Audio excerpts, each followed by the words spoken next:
Have you ever been so bored that you found a crack in the wall and thought, wow, that's actually quite interesting?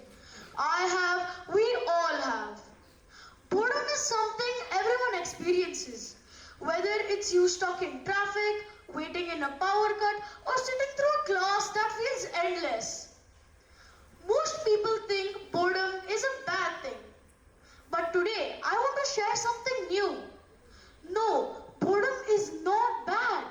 Boredom is actually one of your best teachers. It's your brain's way of saying, I'm ready to do something new today. We treat boredom like a bug that needs fixing.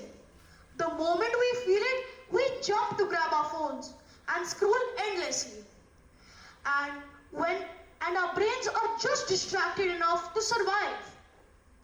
But what if we didn't rush to fill the silence? What if we sat with boredom for a moment? What would our brain do then? Now, let me share a quick story of mine. One boring Sunday, I had absolutely nothing to do. No homework, the weather was terrible, so I couldn't go out to play with my friends. And to make things worse, the Wi-Fi was down. For the first hour, I just laid around counting floor tiles and wondering, why do fans only have 3 blades? But then I got up, opened a dusty drawer and found out that I had an old notebook. I quickly ran to my stationery box, opened it, took out my pen and started doodling. Those doodles turned into shapes. Those shapes turned into characters. And soon enough, I was sketching a short comic. Something I probably never even tried to do before. That boring Sunday turned out to be one of the most creative afternoons I've ever had in my life. Only because I was ready to do something new. In fact, research also supports this. In one experiment, children were divided into two groups, Group A and Group B. Group A had to do a truly boring task, copying names from a phone book, while Group B got to do something way more interesting. Now, both of them were called after their tasks were done.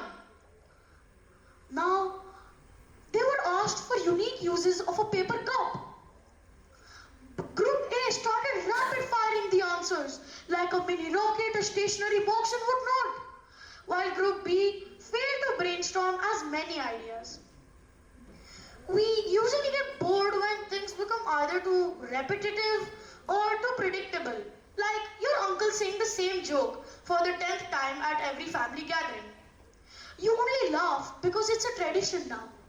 But scientists have discovered something far more interesting. When your mind is bored, it starts to wander. And that's where ideas are born. Isaac Newton, for example, was probably bored out of his mind when he sat under that apple tree. But when the apple fell, that moment of quiet boredom led to one of the greatest discoveries in the world of science. Now, just imagine if Newton had a smartphone under that apple tree. He could have just made a TikTok or a YouTube video out of it and missed gravity completely. He wouldn't have been as famous as he is today. So, the next time boredom knocks on your door, don't slam it shut. Let it in, sit with it, and it might be carrying your next big sketch, speech, or even your next idea. Thank you.